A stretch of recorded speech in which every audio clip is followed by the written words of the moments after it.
गर्व की बात है और हम सभी अभिनंदन करते हैं।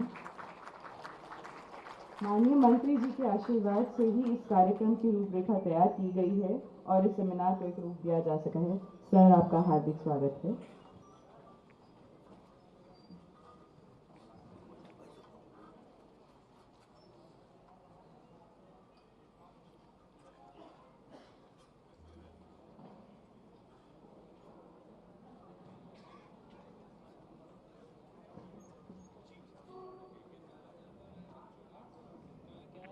माननीय वित्त एवं संसदीय कार्य मंत्री जी और हमारे विशिष्ट अतिथिगणों के सभी सदस्यों के सम्मान और उनका आभार प्रकट करने के लिए मैं अपने मुखिया आदरणीय निदेशक कोषागार आदरणीय नीलरतन सर, हमारे वित्त एवं लेखा संघ के अध्यक्ष आदरणीय निशांत उपाध्याय सर, महासचिव जी शालिग्राम जी, सचिव सुश्री शालिनी सिंह जी से रिक्वेस्ट करूंगी कि वे हमारे सभी अतिथियों का सम्मान करें। सर्वप्रथम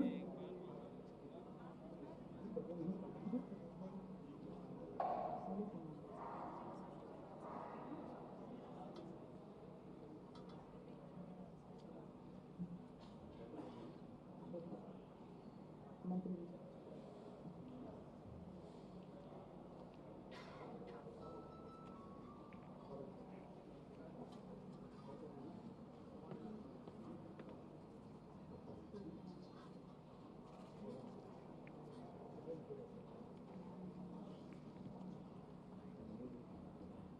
सर, मेरा अनुरोध है कि आप माननीय मंत्री जी का सम्मान हेतु ये स्मृति चिन्ह और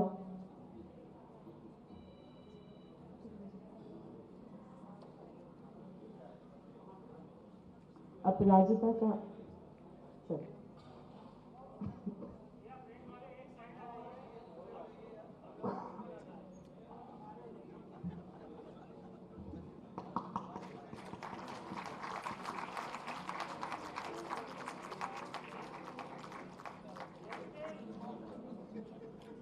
सर ये अपराजिता का और अभी हम लोग की तरफ से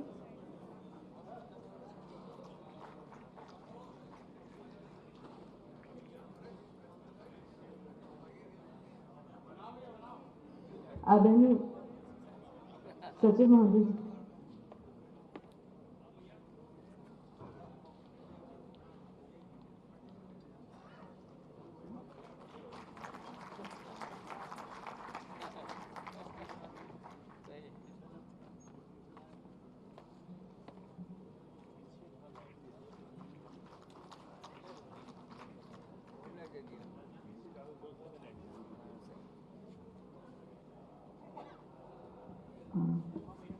महाप्रबंधक State Bank of India Shri Arun Kumar Sahu ji, आपका स्वागत है सर।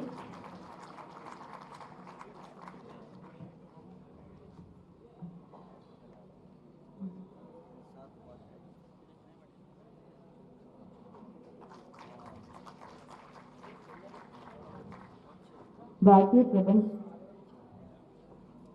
प्रबंध एवं प्रशिक्षण संस्थान से आदरणीय प्रोफेसर अजय गर्ग से,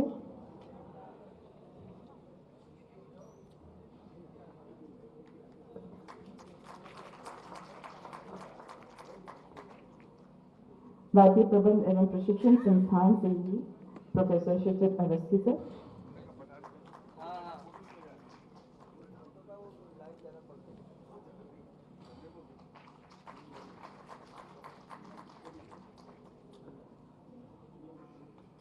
लखनऊ विश्वविद्यालय के अर्थशास्त्र विभाग से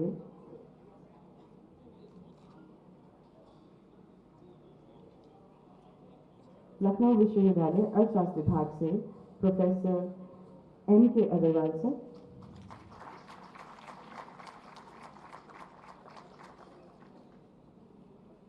साथ ही ड्योलाइट से मैनेजर श्रेया जी, आप सभी अध्यक्ष महोदय से मेरा रिक्वेस्ट है कि हमारे मुख्य आदरणीय निदेशक कोषागार सर का भी सम्मान करें सर।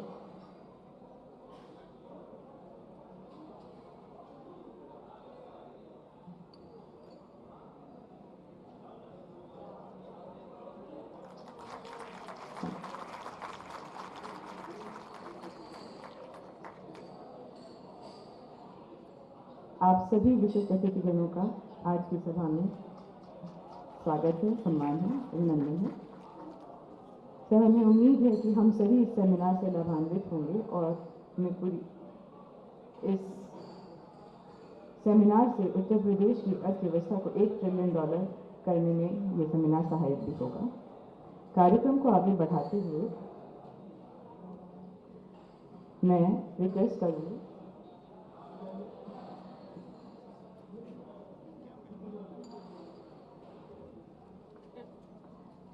जैसा कि किसी भी शुभ कार्य को शुरू करते समय हम दीप प्रज्वलन करते हैं, तो मेरा रिक्वेस्ट है सर से, माननीय वित्त मंत्री महोदय से रिक्वेस्ट है कि दीप प्रज्वलन के लिए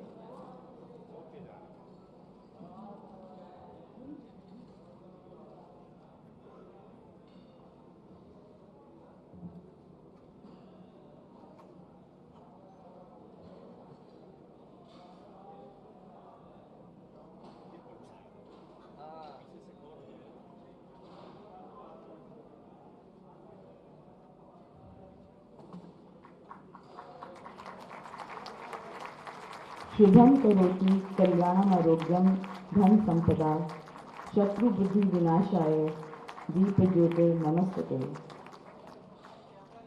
अर्थात दीपक ज्योति शुभ कामनाओं को पूरा करता है, आरोग्य का आशीर्वाद देता है, धन की समृद्धि करता है और शक्तियों की बुद्धि को नष्ट करता है।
आवाज तो आ रही थी।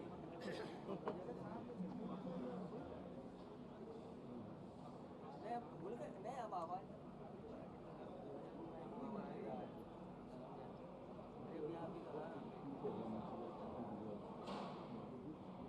मीडिया से मेरा रिक्वेस्ट है कि थोड़ा सा साइड में चले ताकि हमारे बाकी सदस्यों को भी मंच देखने में दिक्कत ना हो।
हमारे बीच उपस्थित जीएम एसबीआई अपनी तरफ से मुख्य अतिथि एवं समस्त अतिथियों को एक पुस्तक भेंट करना चाहते हैं और इस पुस्तक जो भेंट करना चाहते हैं वो है incredible India, written by Amitabh Kant. यानी कि जो आज का हमारा सेमिनार है कि उत्तर प्रदेश सरकार के लक्ष्य 1 ट्रिलियन इकोनॉमी बनाने का, उसमें इनक्रेडिबल इंडिया का डेवलपमेंट होगा, ऐसी उम्मीद की जाती है। और इसीलिए एसबीआई की तरफ से हमारे समस्त अतिथियों को ये पुस्तक भेंट की जा रही है।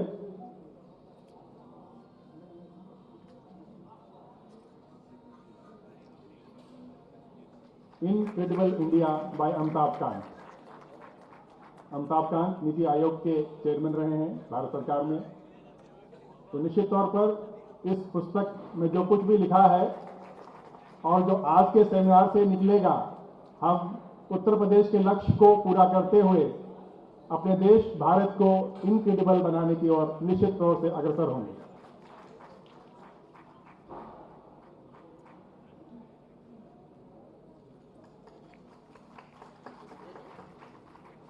तालियों में थोड़ी कमी लग रही है यहाँ पर।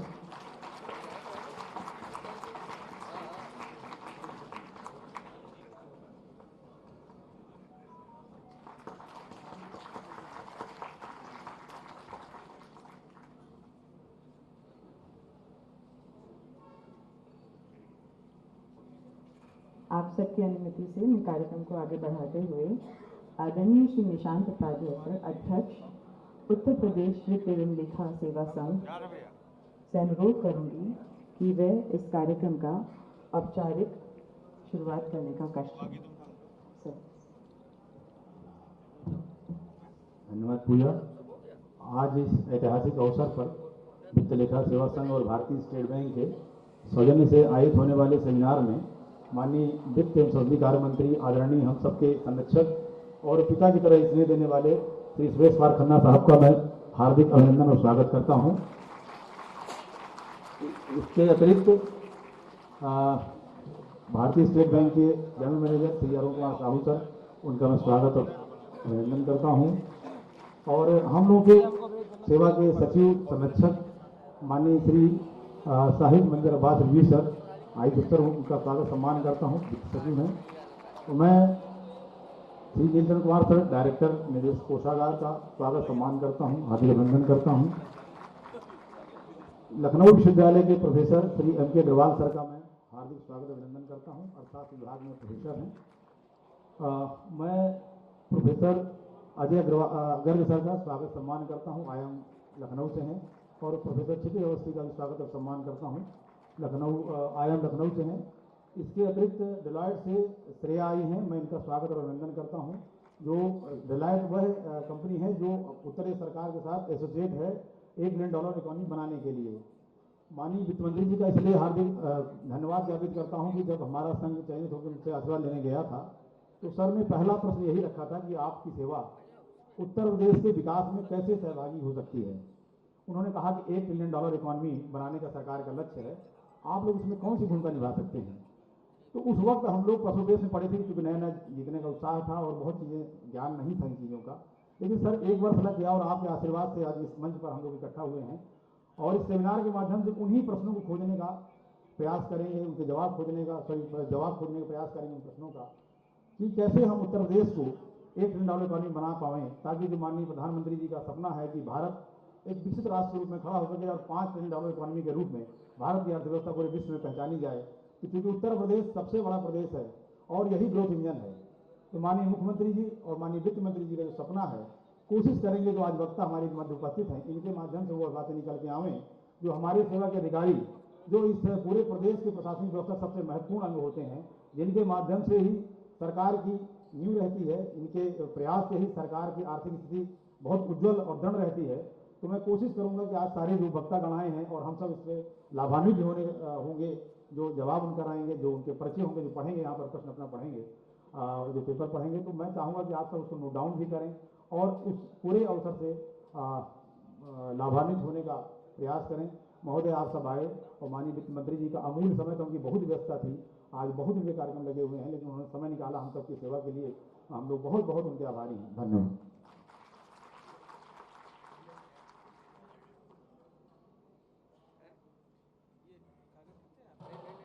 धन्यवाद सर। सर, कार्यक्रम को आगे बढ़ाते हुए मेरा अनुरोध है अपने मुखिया निदेशक कोषागार आदरणीय श्री नील रतन कुमार सर से कि वे आके इस सभा को संबोधित करना चाहते हैं।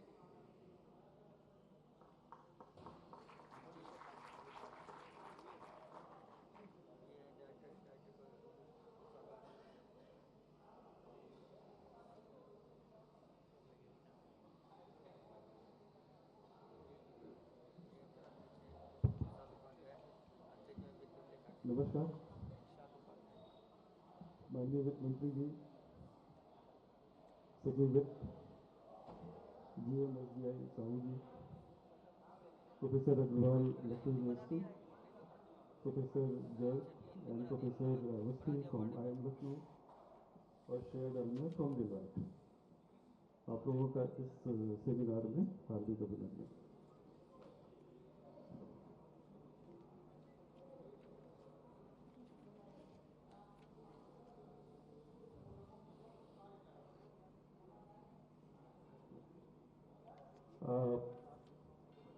जो आज का विषय है आज के सेमिनार का, उसका फोकस ये है कि राज्य सरकार ने जो $1 ट्रिलियन इकोनॉमी का लक्ष्य रखा है, उसके बैकग्राउंड में हमारे वित्त लेखा सेवा के अधिकारियों की क्या भूमिका हो सकती है। मेरा प्रेजेंटेशन इसी के बारे में, it's a brief presentation end of course the question of economic development is a very vast subject, and we have very eminent speakers among us, Professor Agarwal, IIM से Professor साहब हैं, GM SBI. We will be learning a lot from them. So I will keep my, in fact, it's a very brief presentation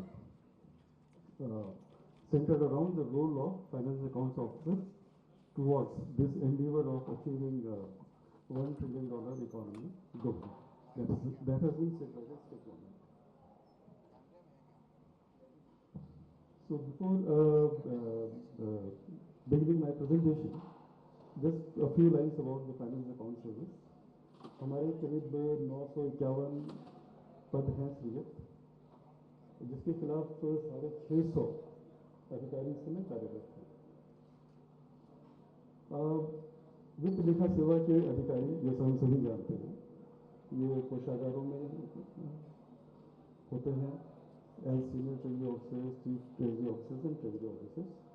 इसके अलावा विभिन्न जो line departments हैं उनमें इनकी तैनाती होती है एज फाइनेंस अकाउंट्स ऑफिसर से लेकर ऊपर फाइनेंस कंट्रोलर तक। हमारा रोल काफ़ी सिग्निफिकेंट होता है, स्पेशली फाइनेंशियल एडमिनिस्ट्रेशन के लिहाज से। बट समहाउ जैसे एक्सपीरियंस रहा है लोगों का, हमारे जो फाइनेंस अकाउंट्स ऑफिसर्स होते हैं, specially in the department, they are kind of lonely people in the departments. The experience has been that they do not get the kind of support that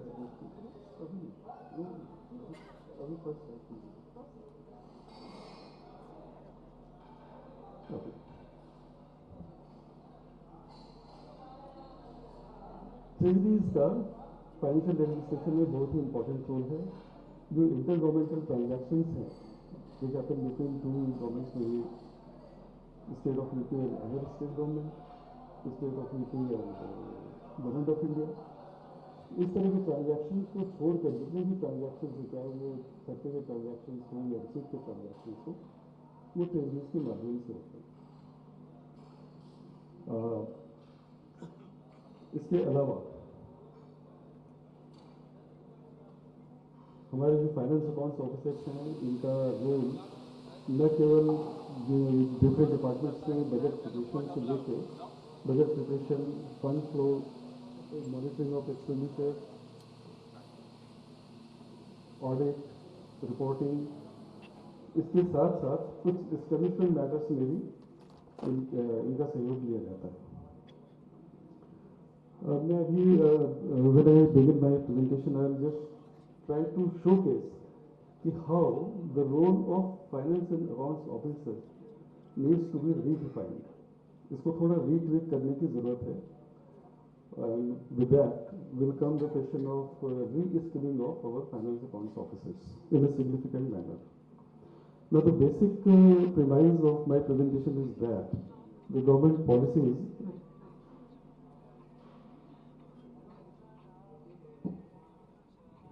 Sir, आवाज?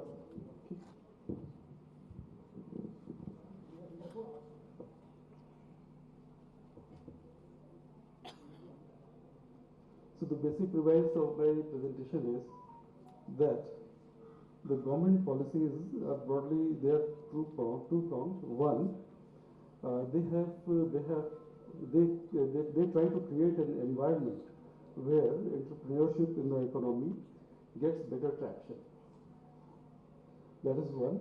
And two, making direct investment in various sectors of the economy and providing inducements also. So that is one part.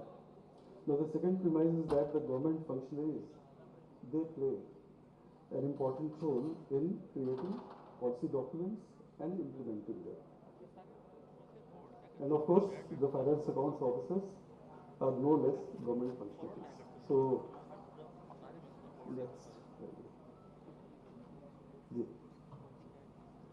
This is a small quote from Kautilya's Arthashastra, Manushyati Bhumi Raksha. So the idea is, the message is that human resource is the real wealth of a nation.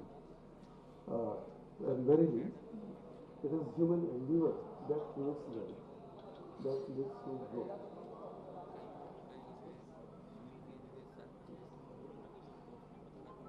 This is a three-gear structure. It's a simple structure. The first gear is, of course, the policy framework, where the government prepares policies. The second gear is investments and investments, where within the given policy framework, government makes investments and provides investments in the various sectors. And the third gear is the economic outturn.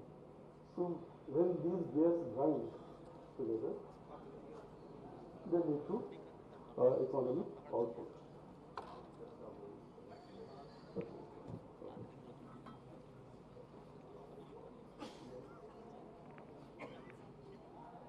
So ये finance के core functions अगर हम देखना चाहें तो budgeting, fund flow, accounting और audit, we are all familiar with these functions.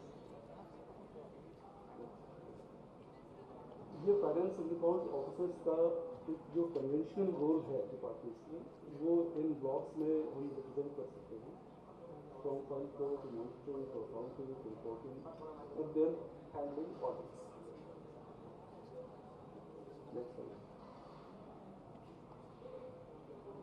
यहाँ पर इस in this slide I'm just trying to say that the role of finance and account officers needs to be reimagined. The top triangle that we can quickly see कि ये हमारा जो conventional role है finance account officers का, ये वहाँ से आता है. But if you look at the base, there are three triangles. One is participation in development of economic plans. अभी इस आगे के स्लाइड्स में इसकी डिटेलिंग आएगी. So the idea is कि जो फाइनेंस अकाउंट्स ऑफिसर्स हैं हमारे, उनका एक बेटर और एक्टिव इन्वॉल्वमेंट इकोनॉमिक प्लान्स और स्ट्रैटेजीज को डेवलप करने में होना चाहिए. The second triangle, which is upside down, is जो भी प्लान्स हम बना रहे हैं, जो गवर्नमेंट बना रही है प्लान्स या स्ट्रैटेजी, उसको इम्प्लीमेंट करने पर क्या उसके इकोनॉमिक और फाइनेंशियल रिजल्ट्स होंगे, क्या कॉन्सिक्वेंसेस होंगे, किस तरह से इम्पैक्ट हमारी इकोनॉमी पर आएगा, इसका असेसमेंट, इसको असेस करने के लिए टूल्स को आइडेंटिफाई करना, टूल्स डेवलप करना और एक्चुअली उन टूल्स को अप्लाई करना. This is going to be an important part of actually looking at the robustness of various economic plans and strategies. The third triangle is comparing costs and benefits. So this simple impact कि जब भी हम कोई plan या policies बनाते हैं और उसको इम्प्लीमेंट करने जाते हैं, उसके पहले कॉस्ट एंड बेनिफिट एनालिसिस करना आवश्यक है। ऐसा ना हो कि हम कोई ऐसा प्लान बनाएं जिनमें अपफ्रंट कॉस्ट काफ़ी हो और बेनिफिट्स उस रेशियो में न मिल सकें। So we need to be careful there. So here I am just trying to say that the role of finance account officer needs to be retweaked, needs to be changed here. They need to be involved in a better and in a deeper manner in these activities.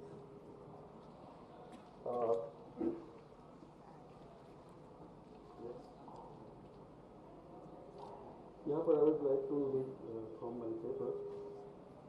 So, by definition, an economic development plan or strategy for a government is intended to affect its economy and by extension, its budget.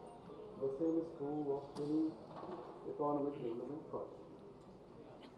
And then some proposed economic development projects, and particularly redevelopment projects, involve the financial participation of governments. The participation can take the form of both traditional and non-traditional public sector financial institutions.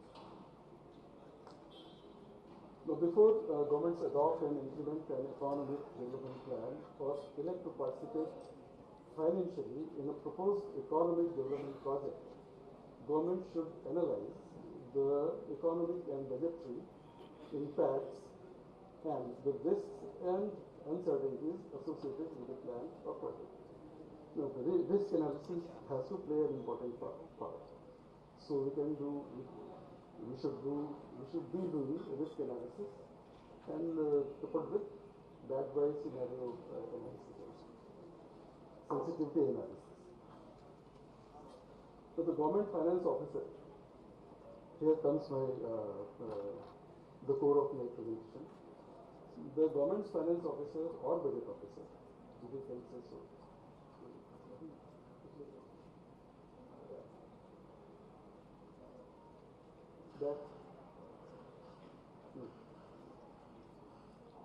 So the government's finance officer or the budget officer is a logical choice as a key participant in this kind of analysis.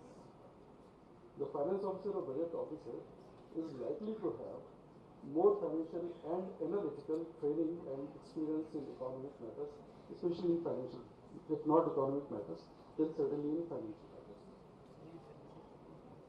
And of course, budget matters, as compared with other government functions. So that is my one fundamental premise. While the finance officer may be best suited within the government staff, he or she may not have all the specialized knowledge and experience required for this kind of work, and where they can propose retaining an external expert also. And it's nothing wrong. In fact, if we use external experts, they can do all the work, and their work, their diagnostics, their work, their analysis, then can be gainfully used by the finance officer and the government in developing plans.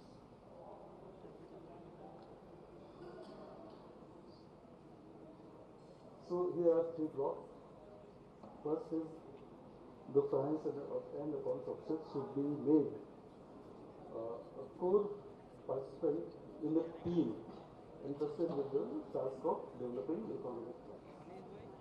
They need to be there, essentially.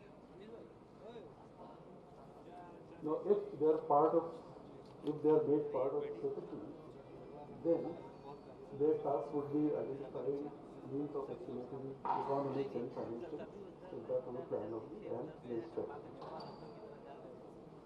Once the tools are identified, then those tools can be applied to the proposed plan and prepare an assessment of the financial impact.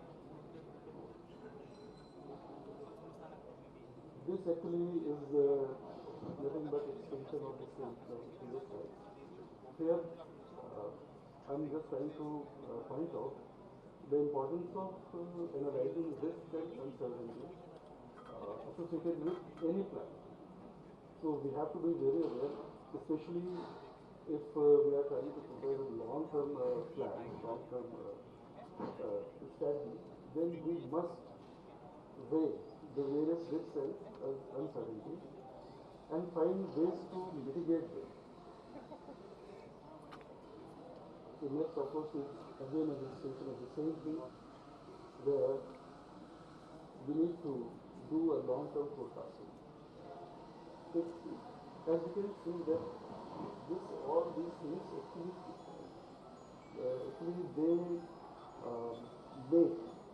they construct one single matrix of activities. In the last, there is nothing that it's a summation of what I will say.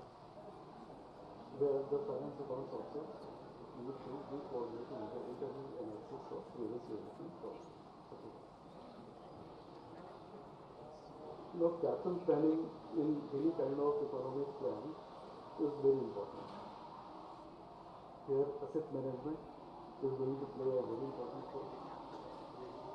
Recording of assets, their full life costing, replacement, repair, and all those things must start.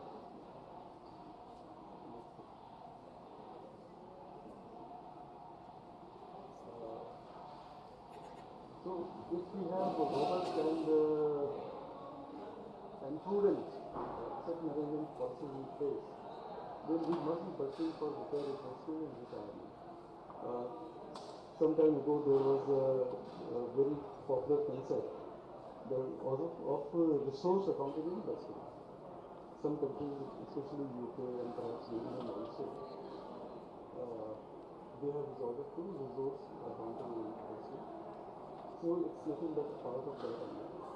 So when we are trying to create more assets or maybe enhance the values of assets, then we have also to factor in the various repair and replacement and retirement costs.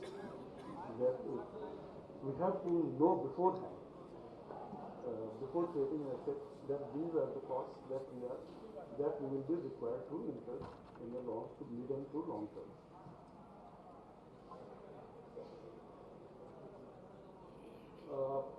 Here now the finance and accounts officers need to acquaint themselves with various asset management strategies, policies, and they have to make themselves adept in using automated tools. There are off the shelf, or they can be customized tools also, like ERP and then GIS and constrained asset management systems. Now, sustainability. Any economic plan, before a government thinks in terms of rolling it out, the question of assessing sustainability must basically come up. And we have to put in place policies that support sustainability of plans. So one very quick tool of doing this is assessing return on investment. So when we say return on investment, now these returns can be both tangible and intangible. Now we need to look at the third point, where it said that our analysis should highlight projects not only with significant tangible benefits to cost, but also those with material intangible benefits to cost. That goes without saying. This again is an extension of the same thing. When we are trying to look at the sustainability interesting, we have to consider the full life cycle costs in making various investment decisions. Promoting preventative investments. Now, preventative investment means the working system should encourage decisions that prevent outcomes that negatively impact sustainability goals. So one is the positive side, the other is the negative risk also. A positive risk and a negative risk.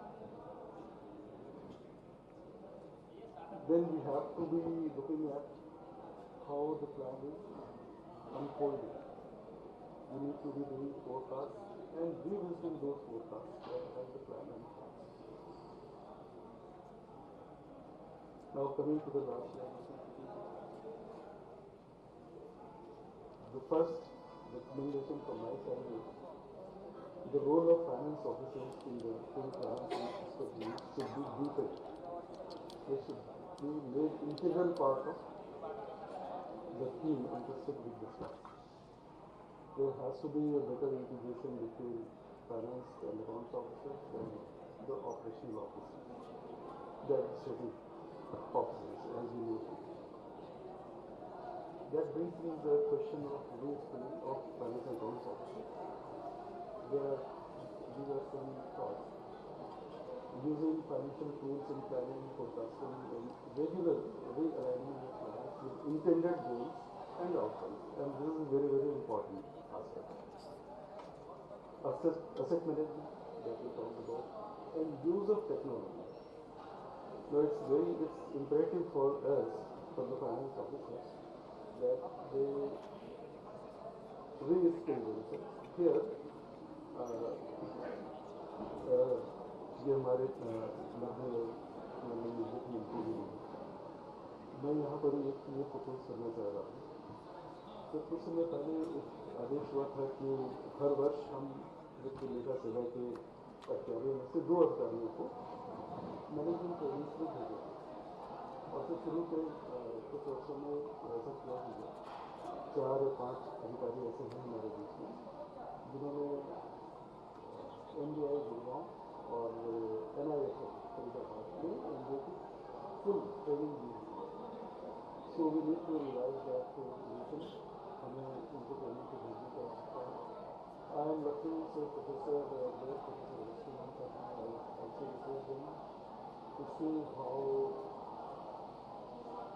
as the finance account officer maybe इनकी service हो सकती है जिसमें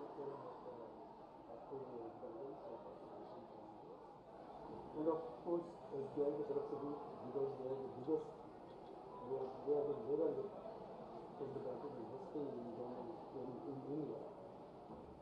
They come with a lot of expertise.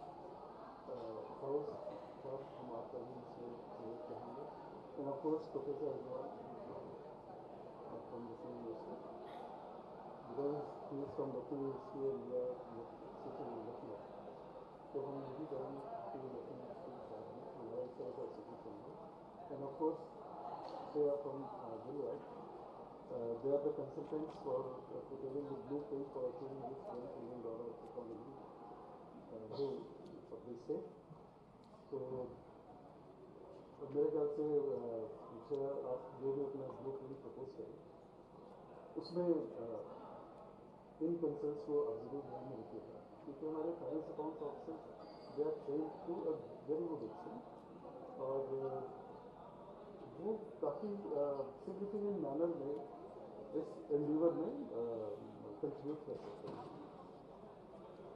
Having said that, there is no denying there is a lot to be learned by them in case community developer, perhaps that can also be made recommendations. Thank you for the questions. Thank you.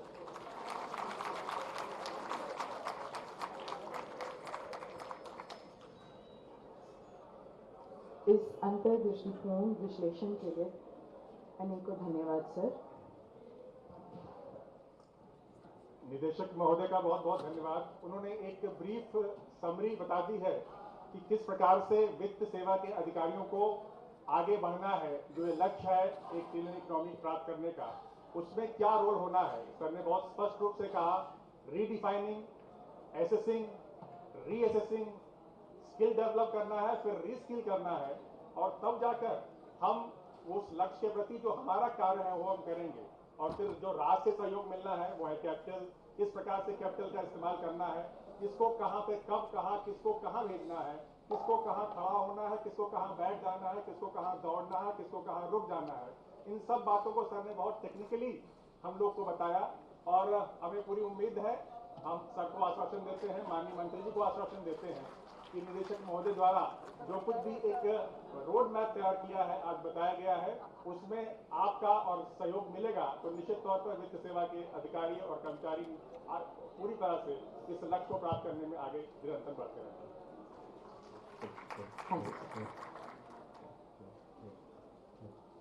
इसी कड़ी में आगे बढ़ते हुए माननीय वित्त एवं संसदीय कार्य मंत्री आदरणीय श्री सुरेश कुमार खन्ना जी, जो हमारी सेवा के संरक्षक और नीति नियंत्रण ही हैं, महोदय के मार्गदर्शन में हम सब उन्नति के पथ पर निरंतर अग्रसर हैं।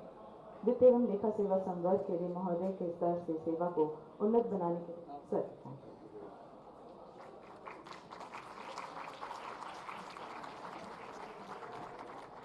बहुत बहुत धन्यवाद।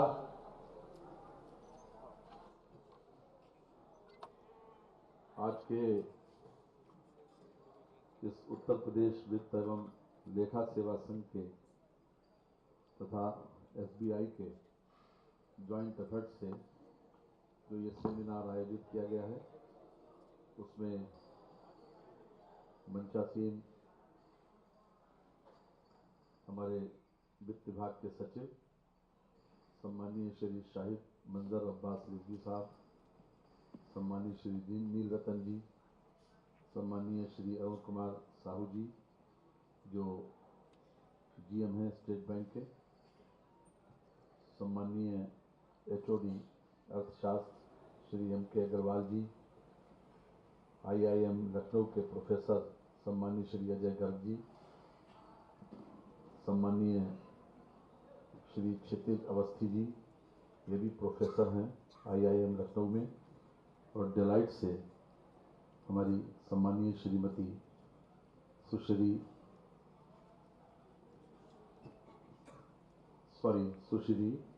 श्रेया डालमिया, और मेरे समक्ष उपस्थित आज के संदर्भ में उपस्थित सभी महानुभाव, सभी सम्मानित बहनों और भाइयों, आज की इस सेमिनार में हम आप सबका मन सहित सबका स्वागत और अभिनंदन करते हैं।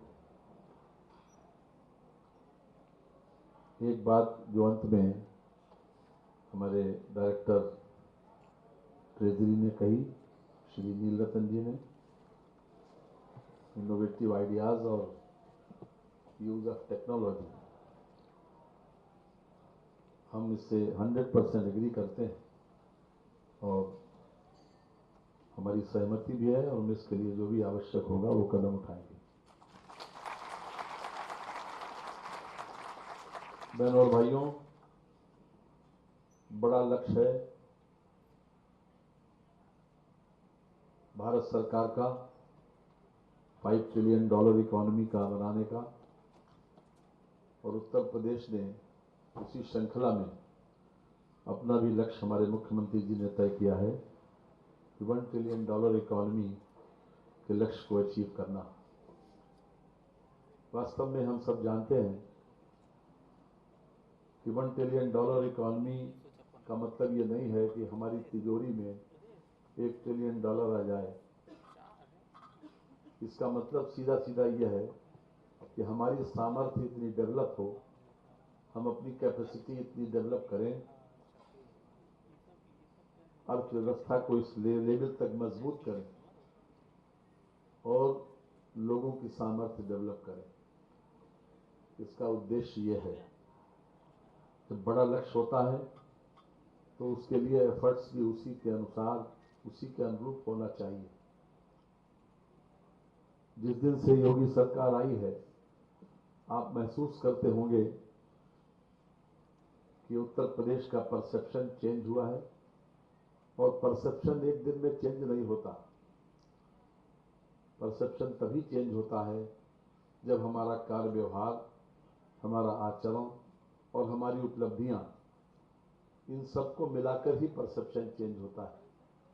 जो ग्राफ लगातार 2017 तक किसी न किसी रूप में नीचे की तरफ जा रहा था, अब वो ग्राफ लगातार ऊपर की तरफ जा रहा है कि हम हर क्षेत्र में तरक्की की ओर अग्रसर हैं। हर क्षेत्र में जो स्टेट कभी बीमारू स्टेट के रूप में जाना जाता था, अब हम एक डेवलपिंग स्टेट, एक प्रोग्रेसिव स्टेट के रूप में जाने जाते हैं। और इसके पीछे हमारे उत्तर प्रदेश के यशस्वी मुख्यमंत्री आदरणीय योगी आदित्यनाथ जी और उनकी पूरी टीम का एक बहुत बड़ा योगदान है। और उन्होंने बिना रुके बिना थके लगातार इस बात की कोशिश की है कि उत्तर प्रदेश के आम आदमी को इस बात को महसूस भी हो और उसको सत्ता और शासन का लाभ मिल सके। उनको खास तौर से उनके जितने भी अधिकार हैं वो उनको जरूर मिल सके। और उसके लिए उन्होंने बहुत बड़े पैमाने पर परिश्रम भी किया।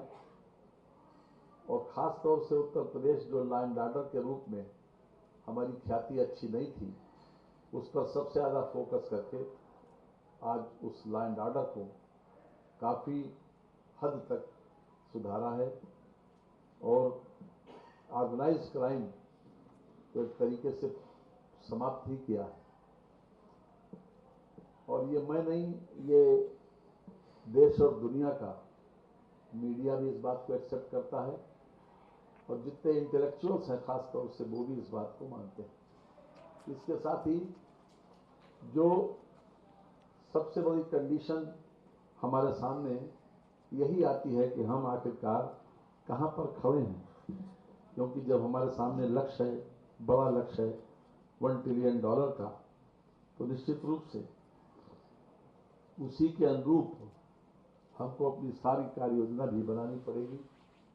और उसके लिए यद्यपि जिस समय योगी सरकार आई थी उस समय इस प्रकार का लक्ष्य नहीं था, लेकिन ये तो लक्ष्य था कि हम प्रदेश में बेहतर व्यवस्था दें और हर तरह से उत्तर प्रदेश को एक बीमारू राज्य से निकालकर एक उत्तम प्रदेश बनाएं, ये लक्ष्य था।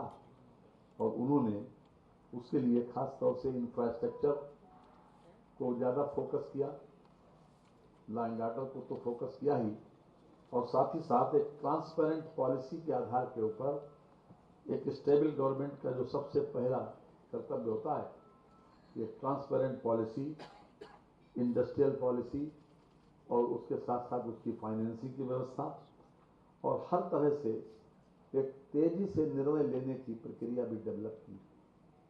मैं समझता हूं कि जो $1 ट्रिलियन इकोनॉमी बनाने का जो लक्ष्य है, उसके लिए ये 3-4 बातें बहुत ज़रूरी हैं कि लॉ एंड ऑर्डर का बेहतर होना, इंफ्रास्ट्रक्चर के ऊपर ज़्यादा फोकस करना, industrial policy and it's financing, इसकी प्रॉपरली व्यवस्था होना, एक ट्रांसपेरेंट गवर्नमेंट पॉलिसीज होना और साथ ही साथ जितना जल्दी हो सके हम निर्णय लेना।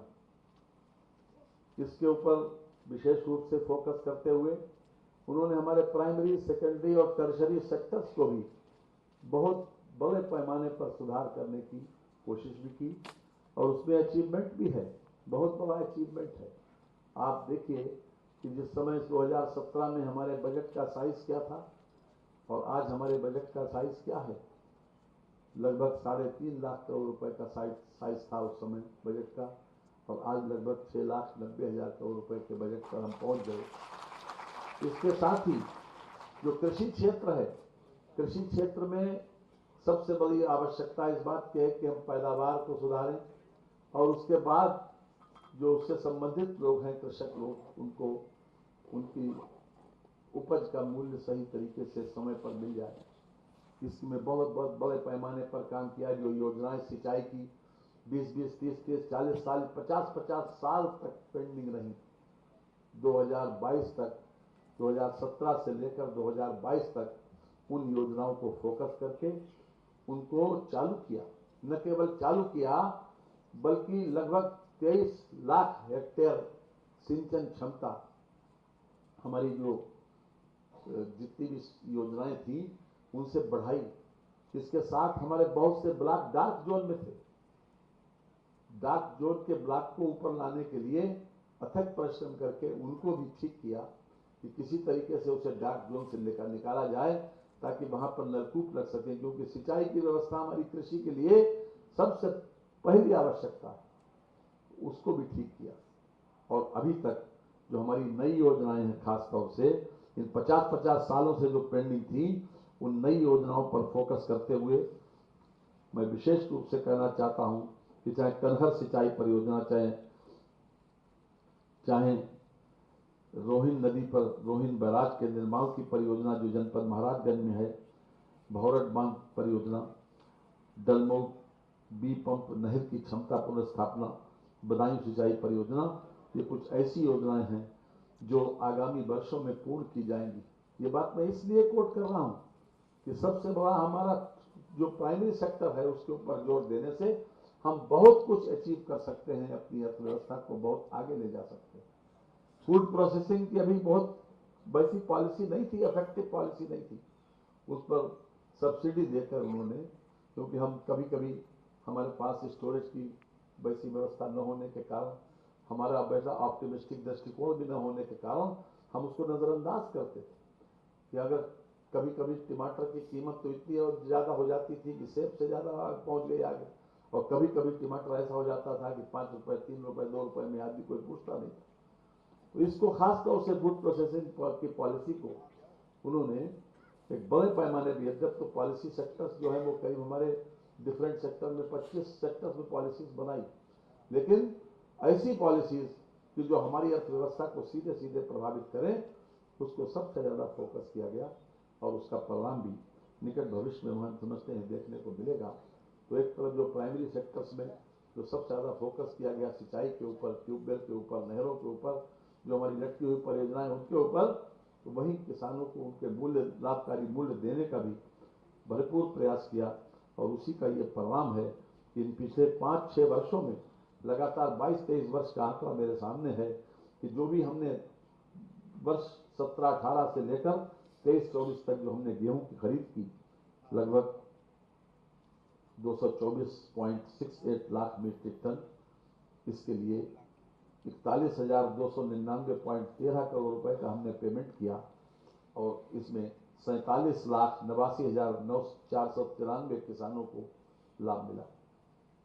जहां तक ये रबी का मैंने आपसे जिक्र किया, इसके साथ ही खरीफ की फसल में 2017-18 से लेकर 22-23 तक, क्योंकि अभी 23-24 का आंकड़ा तो हमारे सामने आया नहीं धान की खरीद का, लेकिन ये जो आंकड़ा हमारे सामने है कि हमने इन 17-18 से लेकर 22-23 में जो धान की खरीद की है 345.59 लाख मीट्रिक टन की खरीद की उत्तर प्रदेश सरकार ने एमएसपी पर, और जो किसानों को भुगतान किया वो है 63,935.87 करोड़ रुपए, और इसमें 53,68,633 किसानों को लाभ मिला। ये वो आंकड़ा है जो उत्तर प्रदेश सरकार का है, और खास तौर से वर्षों तक हमारी कैसी खरीद होती थी हमने 2017 से पहले, ये हमने देखा भी है लगातार।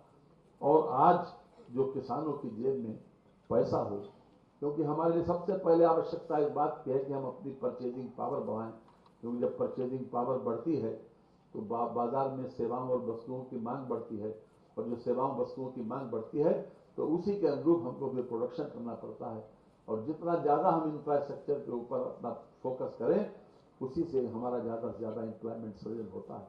तो ये एक आर्थिक साइकिल है जो इसी आधार के ऊपर चलती है कि हम पहले लोगों के पास परचेजिंग पावर बढ़ाएं, और परचेजिंग पावर के आधार के ऊपर हमारा पूरा आर्थिक साइकिल पूरा ये अर्थव्यवस्था को मजबूत करने में हमारा ये सबसे बड़ा सहायक सिद्ध हो सकता है। इसके साथ जो हमारा सेकेंडरी सेक्टर, हमारी कोशिश ये है कि हम हर तरह से उत्तर प्रदेश को एक इंडस्ट्रियल डेवलपमेंट स्टेट भी बनाएं, और आज सेफ्टी और सिक्योरिटी के पॉइंट ऑफ व्यू से देश और दुनिया की यह राय है कि उत्तर प्रदेश एक सबसे सेफ और सही डेस्टिनेशन है हमारे लिए इन्वेस्टमेंट करने का। मैं खास तौर से पिछले वर्ष ग्लोबल इन्वेस्टमेंट समिट जब हुआ था,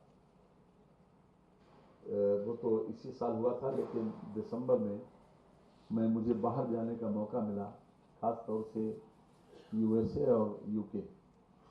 तो इंग्लैंड और अमेरिका में लोग उम्मीद करते थे कि कभी बाहर उत्तर प्रदेश के लोग आए, क्योंकि अभी तक आंध्र प्रदेश, गुजरात, तेलंगाना और महाराष्ट्र तक के लोग वहां जाते थे। तो वो लोग इस बात को एक्सपेक्ट करते थे कि उत्तर प्रदेश में भी इस प्रकार का एक रोड शो होना चाहिए। वहाँ की जो इस प्रकार की जो मीटिंग्स होती हैं उसको रोड शो कहते हैं। हालांकि वो रोड शो नहीं होता, लेकिन होती है क्लोज डोर मीटिंग ही, इसी प्रकार की कॉन्फ्रेंसेज होती हैं, लेकिन उसके लिए नाम एक टेक्निकल शब्द रोड शो ही दिया जाता। तो मैंने लगातार 13 दिन रहकर यूएसए में भी और यूके में भी इस बात को ऑब्जर्व किया कि बहुत ज्यादा इंथुसियाज्म है उत्तर प्रदेश में लोगों का इन्वेस्ट करने और उसी का ये परिणाम है कि हमारे बड़े पैमाने पर हमें एमओयू हुए हैं उत्तर प्रदेश में। और आप लोगों ने समाचार पत्र, इलेक्ट्रॉनिक मीडिया में इस बात को देखा होगा कि हमने इसको खास तौर से कि हम बड़े पैमाने पर उत्तर प्रदेश में इन्वेस्टमेंट करने के लिए लोगों को, जो लोग बहुत ज्यादा इंथुसियास्टिक थे, उनके साथ एमओयू हुआ। और ऐसे खास तौर से जो हमारा सबसे ज्यादा पिछड़ा क्षेत्र है, बुंदेलखंड के रूप में हम जानते हैं, उसमें भी 1 लाख करोड़ रुपए से ज्यादा के लोग इन्वेस्टमेंट करने के लिए लोगों ने अपने आप लगभग 389 प्रपोजल दिए। कुछ जिले ऐसे हैं जो खास तौर से कोट करने लायक हैं, और अभी तक जो हमको प्रपोजल मिले हैं 20 जिलों से ज्यादा के, वो 38,53,452 करोड़ रुपए के प्रपोजल्स मिल चुके हैं उत्तर प्रदेश में। इसमें लखनऊ, आगरा, झांसी, गोरखपुर, सोनभद्र, अयोध्या, वाराणसी, ललितपुर, गाजियाबाद, शाहजहांपुर, बुलंदशहर, चित्रकूट, प्रयागराज, कानपुर नगर, जालौन, अलीगढ़, जौनपुर, लखीमपुर खीरी, ये वो जिले हैं जहां से लोगों ने स्वयं इस बात की इच्छा जाहिर की है कि हम यहाँ पर अपनी इंडस्ट्री लगा सकते हैं। और उसका प्रोसेस लगातार चल रहा है बड़े पैमाने पर। एक विभाग पूरी तरीके से यही काम कर रहा है। हालांकि खास तौर से इस बात के ऊपर फोकस यही किया जा रहा है कि किसी भी तरीके से इन लोगों को हर प्रकार का फैसिलिटेशन दिया जाए, सब्सिडी के माध्यम से भी, इनको ब्याज में छूट के माध्यम से भी, और जो ये लैंड परचेज करे उसमें स्टाम्प ड्यूटी भी छूट दी जाए। और जितनी भी हमने नई तरीके से पॉलिसीज फ्लोट की 2022 में, और उसमें 25 सेक्टर में अलग से पॉलिसीज फ्लोट की ताकि लोगों को किसी प्रकार से असुविधा न हो। हर चीज इंटरनेट के ऊपर है, और वो लोग चाहें तो यूपी ग्लोबल इन्वेस्टमेंट समिट के नाम से या यूपी इन्वेस्ट करके आप निकाल भी सकते हैं, और उसमें हर तरीके की जानकारी उससे प्राप्त की जा सकती है। और बहुत ज्यादा लिबरल पॉलिसीज है कि आप आइए, और सिंगल विंडो सिस्टम, निवेश मित्र, निवेश साथी, ऐसे कई संस्थाएं इसे डेवलप की ताकि लोगों को भटकना न पड़े कि अगर एक ही विंडो के ऊपर सारा क्लियरेंसेस आपके हो जाए। इस प्रकार की व्यवस्था की है ताकि ज्यादा से ज्यादा लोग आए। और मैं एक बात आपकी जानकारी दे दूं, आप लोगों ने हो सकता है समाचार पत्र, इलेक्ट्रॉनिक मीडिया में पढ़ा और देखा होगा कि हमारा पिछले साल में एक्सपोर्ट का डबल हुआ है, क्योंकि पहले हम 88,000 करोड़ रुपए का एक्सपोर्ट करते थे, आज हम 1,74,000 करोड़ रुपए से ज्यादा का एक्सपोर्ट कर रहे हैं। और इस वर्ष जो अप्रैल से लेकर अभी तक है, उसमें भी हमारा 44,000 करोड़ का क्लियरेंस अभी तक पिछले 6 महीने में लगभग हमारे पास आ चुका है। कहने का तात्पर्य यह है कि जिस फील्ड में हमारे सरकार ने जरा भी सोचा और उसके हिसाब से बढ़ाने की कोशिश की, तो उसमें हर स्तर पर सफलता मिली, हर स्तर पर। आज हम छोटे से छोटे लोगों को उनकी जेब में भी परचेजिंग पावर ज्यादा हो, जो वर्कर है वो भी किसी प्रकार से अपने आप को हतोत्साहित न महसूस करे। खासतौर से रेहड़ी पटरी वालों से लेकर और जो हाथ के जितने कारीगर हैं, शिल्पकार हैं, उन लोगों के लिए भी बहुत बड़े बड़े पैमाने पर योजनाएं बनाई। अभी आपने देखा होगा, हम ये तो प्रधानमंत्री जी ने तो योजना अभी लाए, प्रधानमंत्री विश्वकर्मा सम्मान योजना, विश्वकर्मा योजना। उन्होंने 18 शिल्पकारों को, जो हाथ के कारीगर थे, उनको फैसिलिटेट करने के लिए मात्र 5% के ऊपर 1 लाख, 2 लाख, 3 लाख रुपए के लोन की व्यवस्था की। और खासतौर से टूल्स वगैरह खरीदने के लिए 15,000 रुपए का अलग से कूपन देने की व्यवस्था की। और 5-5 दिन जो उनके 5 से 7 दिन तक की ट्रेनिंग की व्यवस्था की, ताकि वो लोग वेल इक्विप्ड भी हों और ट्रेंड भी हों, और ताकि अपनी रोजी रोटी स्वयं पैदा करें। क्योंकि समाज का वो वर्ग जो अभी तक किसी न किसी रूप में महाजनों पर निर्भर करता था, वो पीएम स्वनिधि के माध्यम से उनको एक आधार कार्ड के ऊपर मात्र 10,000, 20,000, 30,000, 50,000 रुपए तक का लोन दिया गया। कोरोना की महामारी में बहुत से लोग इस स्थिति में पहुंच गए कि उनके सामने रोजी रोटी का संकट आ गया। हमारे सामने लक्ष्य रखा गया कि 8,30,000 लोगों को, आपको रेहड़ी पट्टी वालों को लोन देना है। मैं धन्यवाद देना चाहता हूं अपने बैंकर्स भाइयों का, खासतौर से बैंकिंग सेक्टर का, खासतौर से स्टेट बैंक का, जितने भी बैंक, सभी लोगों ने बहुत बड़ा सहयोग किया। और मात्र क्योंकि आधार कार्ड पर बैंक लोग ज्यादातर इस मामले में डिस्करेज करते हैं, लेकिन आधार कार्ड के ऊपर लक्ष्य था 8,30,000 और हमने 15,30,000 लोगों को लक्ष्य से उन्हें लक्ष्य फिर बढ़ाना पड़ा। आज भी लक्ष्य 12,30,000 का है, लेकिन हमने 15,30,000 लोगों को ऐसा लोन दिया। और डिजिटली ट्रांजैक्शन करने के बाद अगर वो लोग लोन अदा करते हैं तो 10 का 20,000 ले सकते हैं, 20 का 50,000 ले सकते हैं।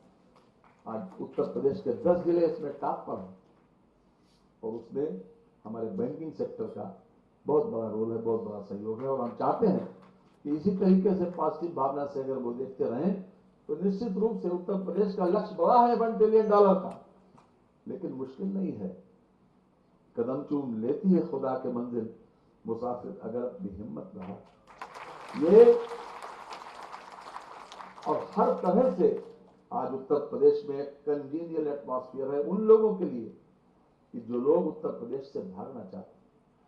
17 से पहले लोग हमसे कहते थे, खन्ना जी अगर बैरिंग लगा के अपनी फैक्ट्री ले जा सकते तो ले जाते, इतने परेशान थे, क्योंकि एक्सटॉर्शन भी था, हर प्रकार का वो भी था, किसी न किसी रूप में उनको प्रताड़ित किया जाता। लेकिन आज उत्तर प्रदेश जो है वो सेफेस्ट डेस्टिनेशन है इन्वेस्टमेंट का देश। इसलिए और इसी वजह से जो आप इतने बड़े पैमाने पर जो एमओयू हुए हैं उसके पीछे जो पब्लिक परसेप्शन बदला है, उत्तर प्रदेश की इमेज बदली है देश दुनिया में, और उसके पीछे सबसे बड़ा कारण है कि हमारी लॉ एंड ऑर्डर की सिचुएशन इंप्रूव हुई। साथ ही साथ ये टर्शरी सेक्टर में भी बड़े पैमाने पर काम हुआ है। आप देखते हैं कनेक्टिविटी हमारी कितनी बड़ी पैमाने पर कनेक्टिविटी बढ़ी है। 3 इंटरनेशनल एयरपोर्ट इस समय फंक्शनल है, लखनऊ, वाराणसी और कुशीनगर। 2 इंटरनेशनल एयरपोर्ट अपकमिंग है, अयोध्या और जेवर। और लगातार रोड्स का, रेलवेज का हमारे कनेक्टिविटी बढ़ती है, क्योंकि डेवलपमेंट के लिए हम ट्रांसपोर्टेशन और कम्युनिकेशन सिस्टम को जितना एडवांस करेंगे उतना हमको डेवलपमेंट में बहुत बड़ी मदद मिलेगी। जहां तक टर्शरी सेक्टर का सवाल है, सेवाओं का सवाल है, उसमें भी हमने टूरिज्म को बढ़ावा देने के लिए हेलीकॉप्टर सेवा शुरू की। हमारे पास सबसे बड़ा टूरिज्म का जो वो है आधार, वो धार्मिक है, धार्मिक आधार। लोग चाहें, आप देखिए आज अयोध्या में और उसमें वाराणसी में 18 करोड़ लोग एक साल में, 18 करोड़ से ज्यादा लोग एक साल में इन स्थानों पर तीर्थयाटन करने गए। इसमें से 7 करोड़ से अधिक लोग विदेशी पर्यटक, 7 करोड़ से ज्यादा। अभी तक उत्तर प्रदेश में खासतौर से लोग ताजमहल देखने आते हैं। ताजमहल तो है ही हमारे लिए असेट, लेकिन अब हमारे लिए वाराणसी एक बहुत बड़ा डेस्टिनेशन बन गया। हमारी सांस्कृतिक राजधानी जरूर है, लेकिन अयोध्या अपने आप में एक वर्ल्ड का एक आकर्षण का केंद्र बना। इसके साथ चाहे चित्रकूट हो, कुंभ में हमने इतनी बेहतर व्यवस्था की कि 24 करोड़ लोग, इसके पहले मॉरिशस के प्रधानमंत्री आए थे, बिना नहाए चले गए थे कुंभ। लेकिन अभी 19 में जब आए, जनवरी 19 में जब हमारा कुंभ हुआ था, उसमें खास तौर से न केवल नहाए बल्कि आचमन भी किया। ये अपने आप में एक परिवर्तन दिखाता है, दर्शाता है। लोगों ने इसको महसूस भी किया। तो कहने का तात्पर्य यह है कि हमारी कनेक्टिविटी बढ़ी है और खास टूरिस्ट बढ़े हैं। हमको जो चैलेंजेस हैं हमारे सामने, वो खास तौर से यह है कि हमको अपनी क्वालिटी को इम्प्रूव करना पड़ेगा। और क्वालिटी जब हम इम्प्रूव करेंगे, जितनी ज़्यादा क्वालिटी बेहतर करेंगे, उतना ज़्यादा हम दुनिया में, देश में कंपटीशन पैदा कर सकते। अभी सितंबर के महीने में एक एक्सपोर्ट मार्ट लगा था नोएडा में 21 से 25 सितंबर तक, क्योंकि कंपटीशन हमारे लिए प्रेरणा देता है कि हम कहां पर कितना बेहतर अपनी क्वालिटी को इंप्रूव करें। अगर हम इस पर ज्यादा फोकस करेंगे, और हिंदुस्तान ओवरऑल इसीलिए पीछे रह गया कि हम क्वालिटी के क्षेत्र में और टेक्नोलॉजी के क्षेत्र में हमने कभी इस बात की चिंता नहीं की। हम आस्थावान रहे, श्रद्धावान रहे, हम परंपरागत तरीके से लोगों को जो चीजें चलाते आए उसको चलाते हैं, लेकिन आधुनिक युग में टेक्नोलॉजी का बहुत बड़ा रोल है। अभी हमारे डायरेक्टर ट्रेजरी, हमारे विशेष सचिव भी हैं, वो भी इस बात को कह रहे थे। निश्चित रूप से अगर जितना ज्यादा, आज टेक्नोलॉजी का ही कमाल है कि हम किसान सम्मान निधि को सीधे सीधे उनके अकाउंट में भेज रहे। आज 2,60,00,000 लोगों से ज्यादा किसान सम्मान निधि एक क्लिक पर उनके अकाउंट में 2,000 रुपए पहुंच जाते हैं, एक क्लिक। ये टेक्नोलॉजी का कमाल है। बैंकिंग सेक्टर को जितना ज्यादा इन्वॉल्व किया, प्रधानमंत्री जनधन खाता जब खुला था तब लोगों ने हंसी उड़ाई कि जितने पैसे बैंक में लिखा पढ़ी में खर्च होंगे, चेकबुक में इतने बने, उतने पैसे उससे नहीं निकले। लोग 2 लाख करोड़ रुपए से ज्यादा आज जनधन अकाउंट में जमा। जिस वक्त जमा था, जिस समय खुला था, उस समय लोग ये तमाम तरीके के स्कूप अखबारों में लिखे, लेकिन आज महसूस करते हैं कि मुझसे कितना बड़ा फायदा हुआ। जो डायरेक्ट बेनिफिट ट्रांसफर हमारा, जो अगर ये नहीं होता तो क्या होता, कैसे हम उसको ट्रांसफर कर पाते, कितने दिनों में लग कर पाते। लेकिन जितना ज्यादा हम टेक्नोलॉजी का इन्वॉल्वमेंट करेंगे, जितना ज्यादा हम इनोवेशंस को महत्व देंगे, आप ट्रेनिंग 5 दिन की कहो या 15 दिन की, हम सब ट्रेनिंगों के लिए तैयार है, क्योंकि बिना इनोवेशंस के हम कुछ कर नहीं सकते, अचीव नहीं कर सकते। हम इस मामले में I am very much optimistic. और नीति आयोग ने समय समय के ऊपर हमको मार्गदर्शन भी किया है। मैं डिलाइट को भी धन्यवाद दूंगा इस बात के लिए कि काफी शिद्दत के साथ वो लगे हैं, और हर तरह से इस बात की कोशिश है कि जो टारगेट हमारा है उसको हम अचीव करें। अभी तक हम लगातार ऊपर की तरफ चल रहे हैं, एक प्रोग्रेसिव स्टेट की तरफ बढ़ रहे हैं। हमारी जीएसडीपी कभी को कहां पर थे हम खड़े, आज हम महाराष्ट्र और तमिलनाडु के बाद तीसरे नंबर पर खड़े। आज हम तेलंगाना, आंध्रा, कर्नाटक, इन सबसे हम आगे हैं। ये छोटी बात नहीं है। उत्तर प्रदेश एक बीमारू स्टेट के रूप में जाना जाता था। आज ये सब लोगों की मेहनत का ही परिणाम है। सभी लोगों ने इसमें सहयोग किया, सबका सहयोग। लेकिन एक बात याद रखिए, जो चीजें हमारे सामने सबसे बड़ी चुनौती है, हमारे काम को टालना किसी न किसी रूप में।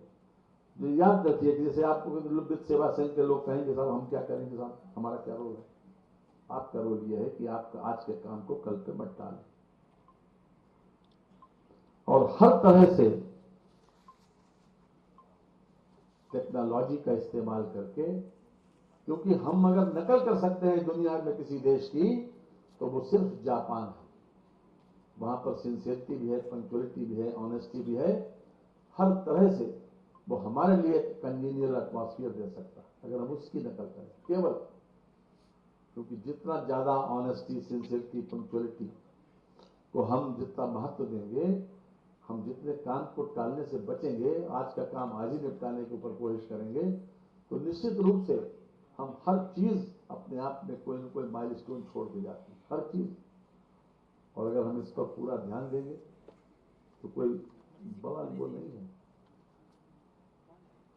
इसलिए हम सभी वित्त सेवा और लेखा संघ के लोगों से भी इस बात को कहेंगे कि आपके जिम्मेदारी सिर्फ यही है कि आपका हेल्पिंग एटीट्यूड हो, एक पॉजिटिव अप्रोच हो, और हर तरह से आप इस बात को सोच के चलें कि हमने जो लक्ष्य रखा है उसको हम जरूर अचीव करेंगे। हमारे मन में तो पूरी हम आशावादी हैं, और कोई बड़ा लक्ष्य तो है, लेकिन हमारे सामने जो हमारा पहला फर्ज ले लिया है जो लोगों का माइंड सेट बन रहा है। लोगों का पहले ये भूख नहीं थी। जब मैं पहली बार विधायक हुआ 80 के दशक में, तो लोग हमसे कहते थे कि खन्ना जी, विकास की भूख नहीं थी कि कुछ और देव चाहे न देव। एक जगह पर मैं गया था वोट मांगने, तो उन्होंने कहा था कि साहब जो है वो हमारे दरवाजे पर सड़क टूटी है। तो हमने कहा कि तुम अगर पूरा गांव हमें सपोर्ट करो तो हम सड़क तुम्हारी बनवा दें। तो उसमें से एक आदमी खड़ा हुआ, उसने कहा सड़क चाहे देव चाहे न देव, सड़क खोद के चाहे ताल कराए दो, लेकिन जो लाइसेंस हमें जरूर दिलवा दो रिवाल्वर। ये मानसिकता थी। आज लोग कहते हैं कि हमारे घर के दरवाजे तक हमारी सीसी सड़क बनवा दो, नाली सही होना चाहिए। ये डेवलपमेंट हुआ, माइंड सेट लोगों का बदला, विकास की तरफ लोगों की विकास की भूख बढ़ी, भूख बढ़ी है। और कहते नहीं कि आवश्यकता आविष्कार की जननी है।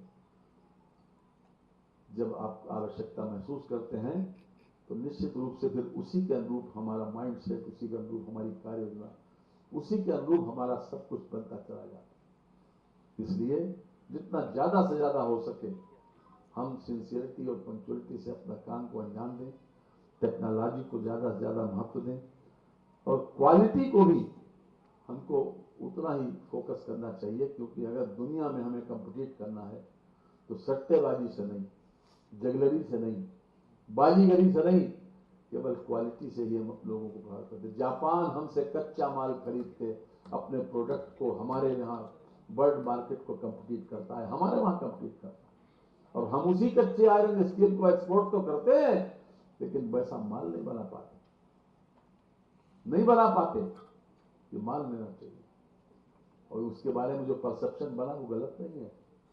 अगर हमारे सामने एक नेल कटर हो, एक किसी न किसी रूप में, वो सामने दो हो मेरे सामने, एक मेड इन जापान हो, एक मेड इन समथिंग एल्स हो, तो हमारे माइंड सेट एक तरीके का बना है कि हम इसको मेड इन जापान वाले को ले।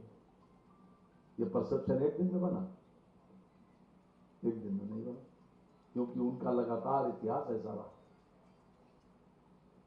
तो अगर हमको अचीव करना है, हमें लक्ष्य तो हमारे सामने है ही, तो सभी लोगों को, और ये अभी तक का जो हम यात्रा तय करके आए, ये उत्तर प्रदेश के 24 करोड़ लोगों का पीछे उसमें भावनात्मक रूप से लगाव है, जुड़ाव है, और उनकी मेहनत और परिश्रम की वजह से हम यहां तक पहुंचे।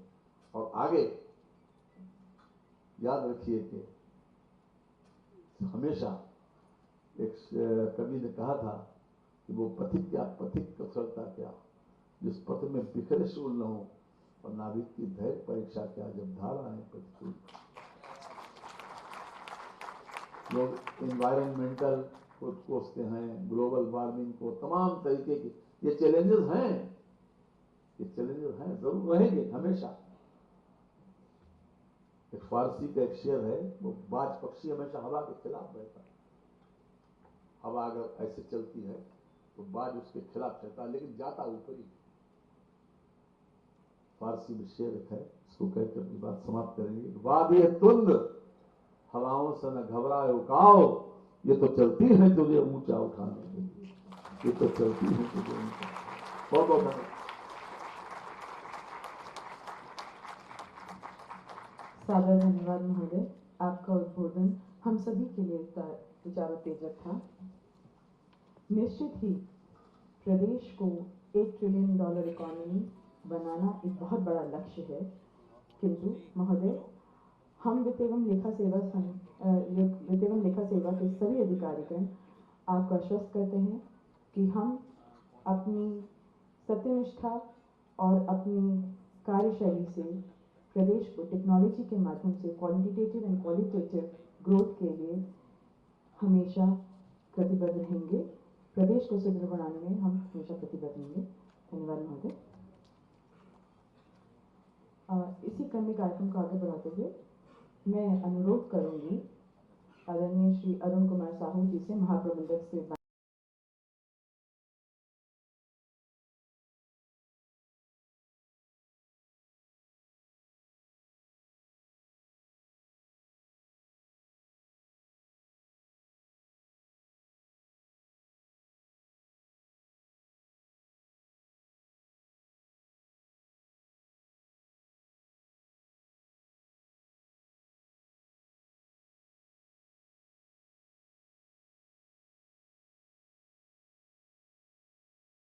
Director of Treasury, Professor M.K. Agrawal, HOD,